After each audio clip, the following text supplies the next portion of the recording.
नमस्कार, मैं हृदय शंकर। लाइव 7 की खास पेशकश में आप सबों का स्वागत है। बात करेंगे बिहार की सियासत की। बिहार के नेता प्रतिपक्ष तेजस्वी यादव ने मीडिया से बातचीत की और नीतीश कुमार पर जमकर हमला बोला। उन्होंने कहा कि नीतीश कुमार ने मर्यादा लांघ दी है, अधिकारियों को समझने की जरूरत है। उन्होंने कहा कि सरकार भी कभी भी पलट सकती है और विधायकों के लोकतांत्रिक अधिकारों को हनन किया गया है।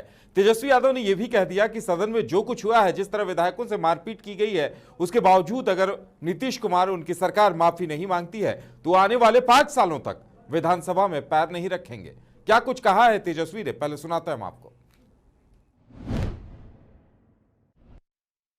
1977 में अध्यक्ष की कुर्सी पर जो समाजवादी नेताएं थे, उस समय विधायक थे, जो वो आसन पर बैठ के हाउस चलाने का काम किया गया था। आज से 46-47 साल पहले उस समय नीतीश कुमार जी खुद सदन के सदस्य थे, जब कर्पूरी जी 3 दिन तक लगातार सदन के अंदर वहीं सोए, वहीं धरना दिया गया। तब भी कांग्रेस की सरकार थी, तब भी कभी भी पुलिस को नहीं बुलाया गया।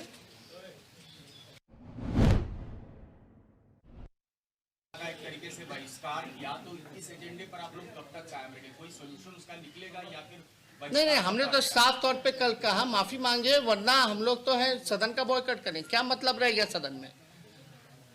जनप्रतिनिधि विधायक, एक विधायक 3 लाख लोग जो है वो चुनने का काम करते हैं, और आप जो है आप लात घूसों से आप मारने का काम कर रहे हैं, पीटने का काम कर रहे हैं। वहां विधायक पीटने जाएगा या जनता के सवाल को उठाएगा? मेरा चैलेंज है, मुख्यमंत्री एक बार खाली पूछे कि सीआरपीसी एक्ट में पुलिस को उसके सामने गिरफ्तार कोई कर पुलिस के सामने का कोई अपराधी अपराध करेगा तो गिरफ्तार कर सकता है कि नहीं कर सकता? पूछ के इतना खाली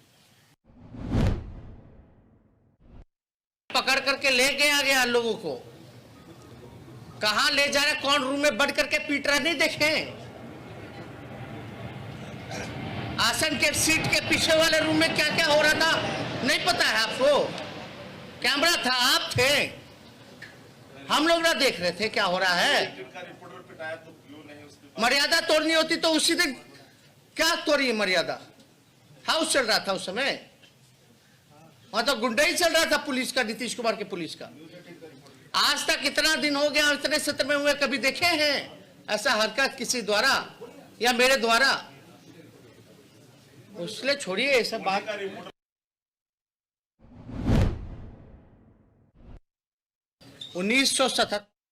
तो तेजस्वी यादव ने साफ साफ कह दिया है कि नीतीश कुमार अगर माफी नहीं मांगते हैं तो सदन का बहिष्कार करेंगे। लेकिन सबसे दिलचस्प बात यह हुई है कि जिस बिल को लेकर विरोध जताया गया, कहा जा सकता है कि फिर कौवा कान ले गया वाली स्थिति हो गई। क्योंकि बिहार सशस्त्र बिल को लेकर जब वहां के गृह सचिव और डीजीपी ने इस पूरे मामले पर मीडिया से बातचीत की तो उन्होंने बताया कि पुलिस को कोई भी विशेष अधिकार नहीं दिया गया है, बल्कि एक अलग से सशस्त्र बल का गठन किया जा रहा है, जो खास जगहों पर, बोधगया और भी कई जो ऐतिहासिक महत्व के स्थान हैं, वहां पर ये पुलिस बल के जवान तैनात रहेंगे और वहां पे जो कोई भी संदिग्ध दिखेगा उसे गिरफ्तार करने के लिए, उसकी तलाशी के लिए विशेष पावर दिए गए हैं। और आम जनता से इसका कोई वास्ता नहीं है, कोई लेना देना नहीं है। इसलिए हम कह रहे हैं कि बिहार में स्थिति फिर कौवा कान ले गया वाली हो गई है। ज्यादा जानकारी के लिए इस वक्त हमारे साथ हमारे संवाददाता एसएन श्याम पटना से जुड़े हुए हैं। एसएन श्याम, जिस तरह से हंगामा हुआ इस बिल को लेकर, बिहार सशस्त्र पुलिस बल को लेकर,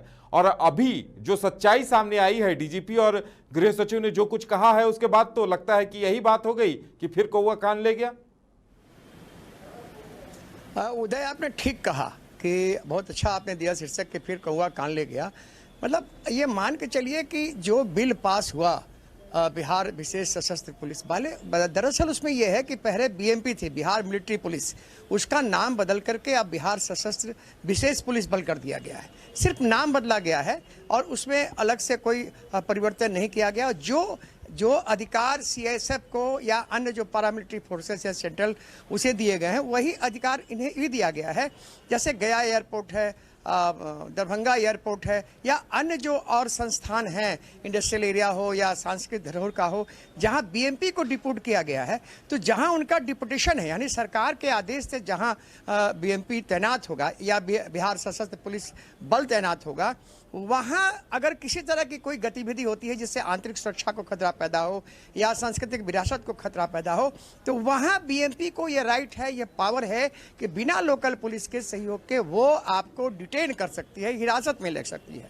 और उसके बाद अगर इसे लगता है कि नहीं साहब इसको पुलिस को सुपुर्द किया जाना चाहिए, तो एक रिपोर्ट जो विशेष सशस्त्र पुलिस बल है वो एक रिपोर्ट बना करके जो लोकल थाना है उसको वहां दे देगी और वो उसके बाद इन्वेस्टिगेशन का मामला या एफआईआर दर्ज करने का मामला लोकल पुलिस करेगी। ये पहले से ऑलरेडी आईपीसी सीआरपीसी में पहले से तय है।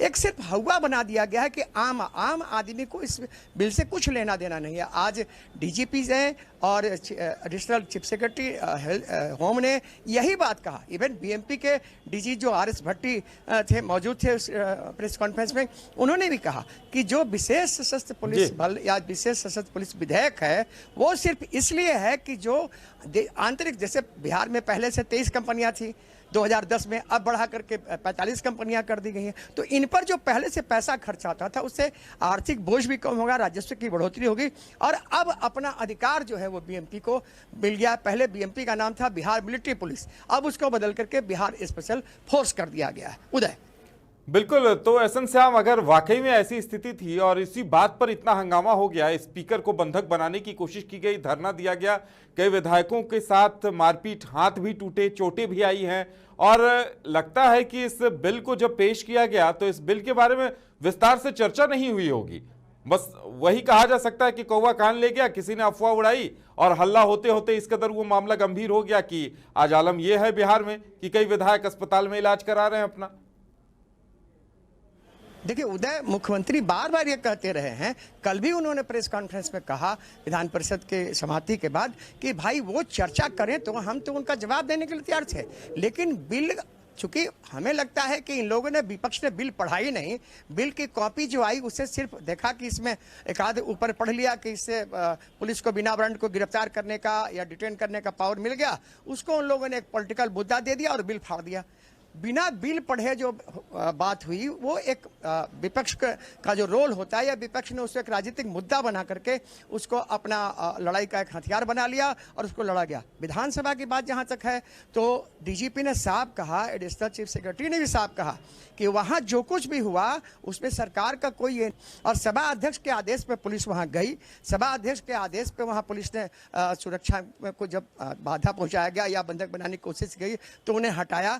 उन्होंने यहाँ तक कहा कि अगर सभाध्यक्ष का आदेश होगा तो इस मामले की जांच भी हम करेंगे और अगर उसमें कोई पुलिस वाला दोषी पाया जाता है कि विधायक को मारा पैर से या किसी महिला विधायक के साथ किसी तरह की अप्रिय वारदात हुई तो हम उसकी जांच करेंगे और जांच में अगर जो क्लियर आएगा, जो दोषी पाएंगे उन पर कार्रवाई भी करेंगे। लेकिन यह सब कुछ होगा विधानसभा के अध्यक्ष के निर्देश के बाद भी, चूंकि वहाँ पुलिस गए, डीएम गए, एसपी गए, सब विधानसभा के अध्यक्ष को जब बंधक बनाने की कोशिश की गई और जब उनके द्वारा कॉल दिया गया एडमिनिस्ट्रेशन को तब वहां पर गए। इसलिए पूरी तरह यह मामला जो है एक राजनीतिक रंग कहिए कि इसको बिहार पुलिस विधेयक को दे दिया गया है। उदय बिल्कुल, एसएन श्याम, आपने जितनी बेहतर तरीके से इन चीजों को अपनी आंखों से देखा है आप बेहतर बता पाएंगे। आप उस दिन खुद मौजूद थे, आपको चोटें भी आई थी। बताया ये जा रहा था कि जो हंगामा हुआ, विधायकों के साथ जो बदसलूकी की बातें आई, तो उसके पहले अधिकारियों के साथ भी बदसलूकी की गई थी विधायकों की तरफ से। उसके बाद पुलिस ने और वहां के मार्शल सख्त हुए और उन्होंने जो विधायक थे उनके साथ इस तरह से उन्हें जबरन वहां से निकाला गया या पकड़ पकड़ कर निकाला गया। देखिए उदय, मुझे संसदीय रिपोर्टिंग के तकरीबन 25 बरस हो गए जी, और मैंने जो अब तक, क्योंकि दोनों विधानसभा और विधान परिषद दोनों की रिपोर्टिंग मैं लगातार करता रहा हूं, तो मैंने जो दृश्य आज तक देखा है कि सदन के, जिसको बेल कहते हैं, वेल के अंदर आज तक पुलिस नहीं गई थी। वहां मार्शल रहते हैं और मार्शल आउट किया जाता है अगर कोई विधायक किसी तरह की करते हैं या सभा अध्यक्ष उनको कहते हैं कि इन्हें मार्शल आउट कर दिया जाए। तो अजीत सरकार एक विधायक हुआ करते थे जो बहुत ही क्रांतिकारी विधायक थे, उनको कई बार किया गया, कई बार उनके पैजामे भी खुल गए थे मार्शल आउट करने पर। तो ये दृश्य आज तक नहीं मैंने देखा था। ये जो कुछ भी हुआ, अधिकारी जो भी वहां गए या जिसको कहते हैं कि विधायकों के साथ जो धक्का मुक्की मारपीट तब हुआ जब उन लोगों के तरफ से जो अन्य विधायक जो थे उनकी तरफ से रिसिस्ट किया गया, उन्हें विरोध किया गया, धक्का मुक्की की गई मार्शल के साथ। मार्शल वहां पर निश्चित रूप से कहीं ना कहीं फेल हो गए, तब जाकर के बाहर से फोर्स बुलाया गया और तब जाकर के उन बाहर के फोर्स के साथ भी वहां के लोग उलझ गए, जो भी माननीय सदस्य रहे हों, उलझे हों, और तब पुलिस ने कार्रवाई की। तब जाके स्थिति वहां भयंकर और विषम, जिसे विषम कह सकते हैं, और ये तब हुआ जब विधानसभा अध्यक्ष के आसन को घेर करके उधर कुर्सी फेंका गया, उधर वहां पे पेपर वेट फेंके गए। मुख्यमंत्री जी कहते हैं कि जो कुछ हुआ वो सदन में उन्होंने, हमसे वो सीनियर लोग हैं, उन्होंने कहा कि हमें आज तक ऐसा दृश्य नहीं देखा था। तो लोकतंत्र के संसदीय इतिहास में यह काला दिन तो निश्चित रूप से हुआ था, काला अध्याय भी जुड़ गया है। बिल को लेकर नीतीश कुमार और तेजस्वी ने क्या कुछ कहा था इस बिल को लेकर, हमने इसे काफी प्रमुखता से दिखाया भी था अपने लाइव 7 में।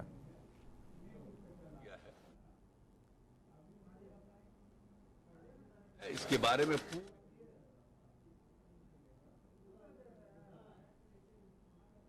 सब जगह इस कानून के बारे में डिस्ट्रीब्यूट करिए कि किस प्रकार से ऐसा कुछ नहीं है जो किसी को अहित करने के लिए है, बल्कि ये जिस प्रकार से अन्य राज्यों में है और यहाँ पर जो कुछ भी किया है ये लोगों के हित में है, किसी को परेशान करने के लिए नहीं है। तो इस सारी बात होगी और जितने अभी तो दोनों जगह पर जो पेश किए हैं, आज तो विधायकों को विधानसभा में पीटा जा रहा है, सादे कपड़ों में पुलिस को, बाहरी लोग को बुला करके पिटवाने का काम किया गया है।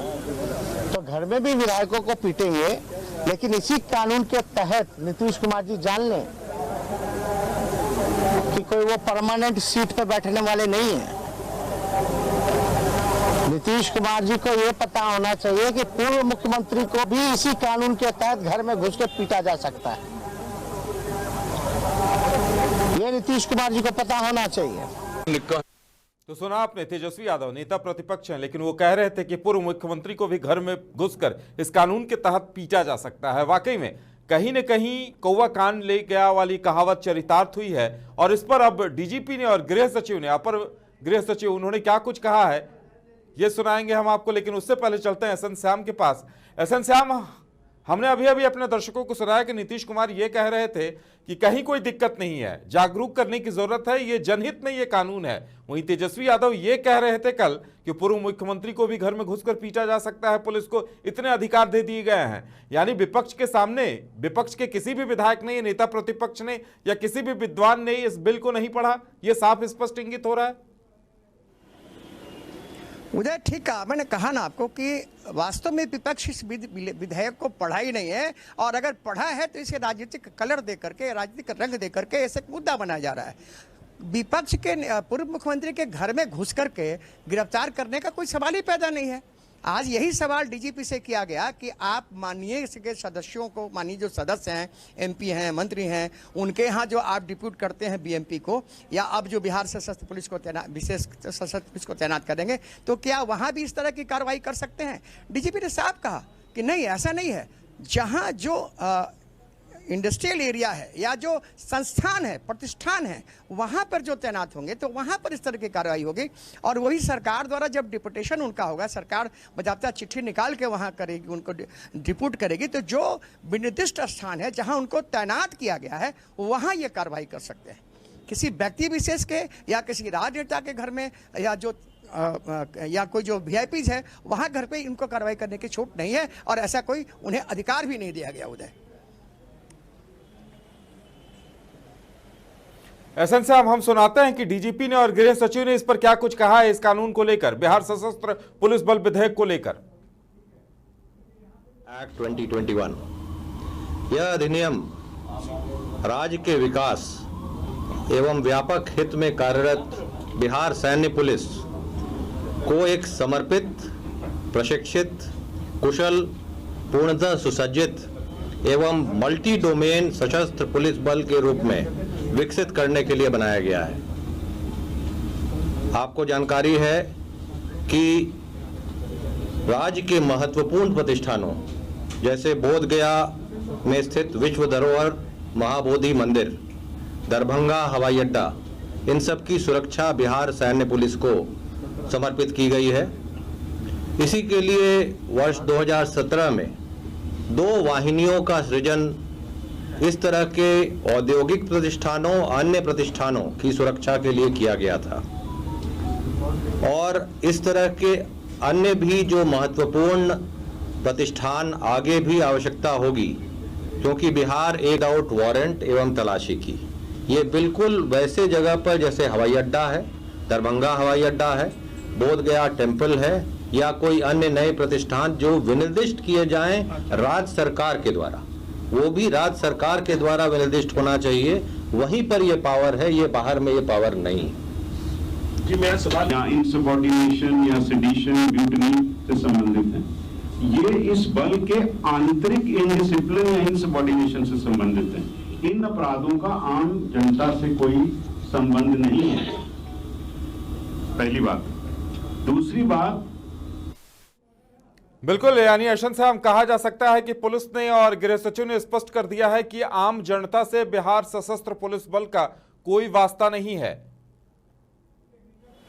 जी उदय, सही कहा कि आम जनता से, आम आदमी से या आम जन सरोकार से इसको कोई मतलब नहीं है। इस बिल को ये सिर्फ एक स्पेशल पावर है दिया गया है, जो पहले से स्पेशल पुलिस फोर्स है यहाँ पे बिहार मिलिट्री फोर्स पुलिस, उसको एक स्पेशल नाम देके स्पेशल पावर दे दिया गया है। इसमें यूज ऑफ फोर्स आम आदमी के लिए कहीं करने की बात नहीं है उदय। चलिए एहसन श्याम, देखने वाली बात यह होगी कि अब विपक्ष के इस पर क्या कुछ प्रतिक्रिया आती है, तेजस्वी यादव क्या कुछ कहते हैं, क्योंकि वो कल तक और आज भी लगातार यही कह रहे थे कि आम जनता को मुश्किलें हो जाएंगी, पुलिस कभी भी गिरफ्तार कर लेगी, पुलिस की तानाशाही चलेगी।